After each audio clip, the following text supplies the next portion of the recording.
Hello everyone, welcome to our channel Medicos V for you. This is our channel and today we are sharing our very first video on the topic precautions for avoidance of accidents. Means हमें क्या क्या precautions लेने चाहिए lab में काम करते वक्त या फिर हमारे साथ कोई एक्सीडेंट हो जाए लैब में तो हमें क्या क्या प्रिकॉशंस लेने चाहिए। बहुत से लोग ये बातें नहीं जानते और अगर जानते हैं तो आज के टाइम में कोई भी फॉलो नहीं करता, but it should be very important कि आप सबको ये सब पता हो कि हमें क्या क्या प्रिकॉशंस लेने चाहिए लैब में। सबसे पहले जितनी भी बॉटल्स होती हैं हमारे लैब्स में केमिकल्स और रिएजेंट्स की, वो सारी क्लियरली लेबल्ड होनी चाहिए और उन पे क्लियरली लिखा होना चाहिए कि कौन सी हैज़ार्डस है और कौन सी नॉन हैज़ार्डस है। अगर वो बॉटल लेबल नहीं होगी, सपोज़ एसिड की बॉटल है, अगर लेबल नहीं होगी तो अगर आप लोग उसे ऐसे ही लेके यूज़ करेंगे तो आपकी आइज़ में एसिड गिर सकता है, आपके स्किन बर्न हो सकता है, कुछ भी हो सकता है।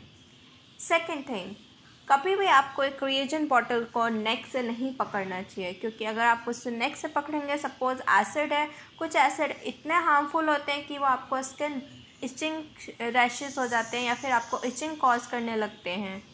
सो never carry the bottles with neck, always hold the bottle with your both hands. Keep bottle in use on shelfs. हमेशा काम करने के बाद आपको रिएजेंट बॉटल्स या केमिकल्स जो भी है वो आपको एक पर्टिकुलर प्लेस जहाँ से आपने उठाया है आपको वहाँ रख देना चाहिए, ताकि वो एसिड आपके ऊपर गिर भी सकता है, आपको एक्सीडेंट भी हो सकता है, कुछ बर्न हो सकता है। नेक्स्ट, हमेशा एक बॉटल को जो भी कॉरोसिव केमिकल्स हैं उनकी एक अच्छे से केयर करनी चाहिए। जैसे कि आप कोई भी स्ट्रॉन्ग एसिड या एल्कलीज यूज़ कर रहे हैं, सपोज नाइट्रिक एसिड या सल्फ्यूरिक एसिड हो गया, तो इनकी बॉटल्स आपको बहुत केयरफुली ओपन करनी चाहिए जिससे कि आपको कुछ हार्म ना हो। अगर आप इसको बहुत फास्टली, बहुत मतलब ऐसे ही कैजुअली आप ओपन करेंगे तो वो एसिड आपके ऊपर भी गिर सकता है, जिससे आपको बहुत ज़्यादा स्किन बर्न होगा। Next, never keep acids and alkali bottles on ground glass stoppers as they may get stuck.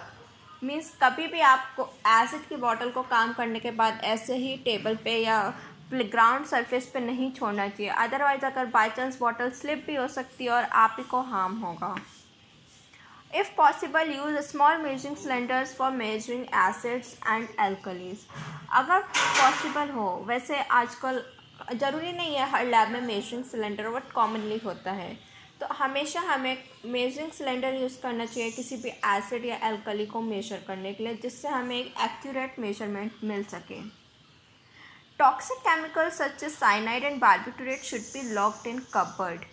Toxic chemicals like cyanides हो गए, बार्बिटूरेट्स हो, इन्हें हमेशा लॉक करके रखना चाहिए, क्योंकि very students don't know that what are its side effects, क्या क्या इससे हो सकता है। Cyanide and barbiturates they are work as a poison, किसी की डेथ भी हो सकती है। अगर आपको नहीं पता है कि मतलब आपको क्या होगा तो आपकी डेथ भी हो सकती है इससे। Organic solvents such as benzene and carbon tetrachloride have toxic properties. Means ये आपके बोन मैरो के लिए आप बहुत हार्मफुल है। ये बेंजीन, कार्बन टेट्राक्लोराइड, अगर आप इसे इनहेल करते हैं या कुछ भी मतलब आपकी बॉडी में जाता है तो ये आपके लिवर में जाके टॉक्सिसिटी प्रोड्यूस करेगा, तो जितना हो सके इसके कांटेक्ट में हमें कम ही आना चाहिए।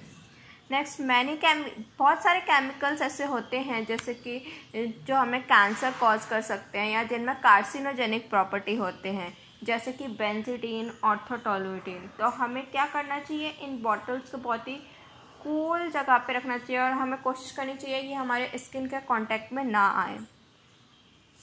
अगर हम कभी भी कोई भी बेंजीडीन या ऑर्थोटोलुइडिन के साथ काम कर रहे हैं तो हमेशा ये हमें रबर या प्लास्टिक ग्लव्स पहन के ही इन्हें हैंडल करना चाहिए, क्योंकि इसमें कार्सिनोजेनिक प्रॉपर्टी होती है। In case of accidental skin contact, wash with cold running water. अगर कोई भी आपका एक्सीडेंट के कॉन्टैक्ट में कोई भी एसिड आपके स्किन पे गिर जाता है तो आप उसको तुरंत कोल्ड वाटर में वॉश करें। टैप वाटर के अंदर आप अपना हैंड रखें या फिर फेस है उसको कंटिन्यूसली टैप वाटर से वॉश करें, ताकि आपको ज़्यादा हार्म ना हो सके। Carefully handle all specimens such as blood, stool, CSF etcetera. हमारे लैब में जो स्पेसिमेंस आते हैं like blood, stool, CSF that is cerebrospinal fluid, उसको हमें केयरफुली हैंडल करना चाहिए क्योंकि वो इन्फेक्टेड होते हैं और हमें इन्फेक्शन कॉज हो सकता है। Mouth pipetting should be avoided completely for all the samples. जो भी हम माउथ पिपेटिंग करते हैं इन सैम्पल्स को लेके वो हमें नहीं करनी चाहिए क्योंकि वो हमें इन्फेक्शन कॉज करेगा। Oxidising agent such as perchloric acid में भी प्रोड्यूस एक्सप्लोजन। परक्लोरिक एसिड एक बहुत ही इम्पॉर्टेंट ऑक्सीडाइजिंग एजेंट है जो कि एक्सप्लोजन कॉज कर सकता है, तो हमें इसके साथ भी मतलब बहुत केयरफुली हैंडल करना चाहिए। नेक्स्ट आता है how to sterilise equipments, means हमें इक्विपमेंट्स को स्टेरलाइज कैसे करना चाहिए। First of all, completely immerse the instruments in boiling water for 10 minutes। Boiling water means अगर आप किसी भी इंस्ट्रूमेंट को बॉइलिंग वाटर में रख देंगे तो वो कम्प्लीटली स्टेरलाइज हो जाएगा। स्टेरलाइज एक कम्प्लीटली डिफरेंट टॉपिक है, स्टेरलाइजेशन एंड डिसइंफेक्शन, जिसके बारे में हम अपने आने वाली वीडियोस में आगे आप लोगों से बात करेंगे। तो स्टेरलाइजेशन का सिंपली मतलब यही होता है कि आपके इंस्ट्रूमेंट्स में या कहीं भी आपके जितने भी बैक्टीरियाज है, वायरसेस है, वो इन सबको किल कर देता है। सेकंड है कि हम कोई डिसइंफेक्टेंट सॉल्यूशन हमने लिया है उसमें 20 मिनट्स के लिए रखते हैं। लाइक डिसइंफेक्टेंट सॉल्यूशंस के एग्जांपल हैं household bleach, sodium hypochloride, glutaraldehyde, Lysol, hydrogen peroxide and ये आप जानते हैं अच्छे से, डेटॉल एंड सेवलॉन। नेक्स्ट है personal protective equipment, PPE kit. ये नाम आप लोगों ने बहुत सुना होगा, पिछले 1 ईयर से आप लोग ये नाम बहुत सुन रहे हैं। ये हमारे जितना हो सके उतना हमें PPE किट पहन के काम करना चाहिए। आई नो आज के टाइम में कोई इसे पहन के वर्क नहीं करता है, बट इन कोविड कंडीशन में लोग वर्क कर रहे हैं इसे पहन के, but in normal laboratories people don't wear it, so we always have to wear the PPE kit. Always follow the proper methods of self decontamination after performing work in the laboratory. हमें हमेशा अपने आप को safe रखने के लिए proper methods follow करने चाहिए। लाइक अगर आप कहीं भी हॉस्पिटल में कुछ भी किसी भी सेक्शन में काम करें, आपको प्रॉपर हैंड वॉशिंग करना चाहिए, अपने क्लोथ्स को ऐसे ही टच नहीं करना चाहिए। There are 7 steps of hand washing that we will discuss later, जिसके बारे में हम बाद में बात करेंगे। Then put needles and sharps in puncture resistant containers. जितने भी आपके नीडल्स और शार्प मटेरियल होते हैं, एक पंचर रेजिस्टेंट कंटेनर होता है, मतलब जिसमें से आपका वो नीडल क्रॉस ना कर सके, तो हमेशा आपको नीडल्स और शार्प्स उसी में डालने चाहिए ताकि आपको या किसी पेशेंट को कोई हार्म ना पहुंच सके। नेवर लीव डिस्कार्डेड ट्यूब और इन्फेक्टेड मटेरियल अनअटेंडेड और अनलेबल्ड। किसी भी डिस्कार्डेड ट्यूब को या इन्फेक्टेड मटेरियल को बिना लेबल के अटेंड नहीं करना चाहिए, क्योंकि आपको नहीं पता वो किसका है, उसे क्या बीमारी है, कुछ भी नहीं पता।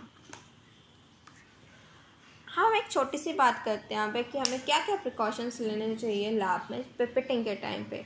हम लोग पिपेटिंग ऐसे ही कर देते हैं बिना कुछ जाने, बिना कुछ सोचे। लाइक आपको नहीं पता आप पिपेटिंग कर रहे हैं, आपसे पहले कितने लोगों ने उसे पिपेट किया है, उसे वॉश भी किया है कि नहीं किया है, तो उसके लिए हमें क्या क्या प्रिकॉशंस रखने चाहिए।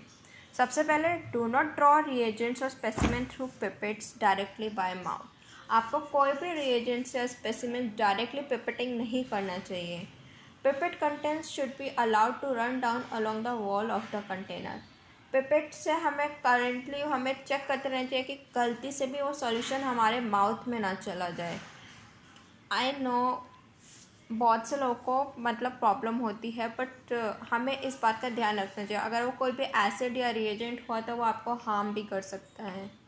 Avoid performing mouth pipetting. हमें हमेशा माउथ पिपेटिंग अवॉइड करनी चाहिए, बट कॉमनली माउथ पिपेटिंग ही होती है जितना भी हम लोग करते हैं, बट जितना हो सके हमें उसे अवॉइड करना चाहिए। हमें कोई और दूसरा वे ढूंढना चाहिए।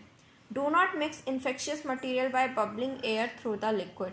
अगर आपके पास कोई इन्फेक्शियस मटेरियल आया है तो उसमें आपको मतलब बार बार पिपेट करके उसमें एयर बबल जो आते हैं उसके थ्रू आपको नहीं करना चाहिए, क्या वो आप खुद को इन्फेक्शन कॉज करेगा।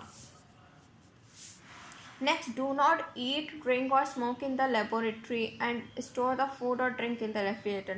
आपको लैब में या हॉस्पिटल एरिया में जहाँ भी काम हो रहा है वहाँ आपको कुछ भी खाना पीना या स्मोकिंग नहीं करनी चाहिए, या फिर आपका कोई भी खाने पीने का सामान है वो आपको हॉस्पिटल के रेफ्रिजरेटर में नहीं रखना चाहिए। उससे क्या होगा, आपका जो फूड है वो कंटामिनेटेड हो जाएगा, इन्फेक्टेड हो जाएगा, जिससे फिर आप बीमार पड़ेंगे।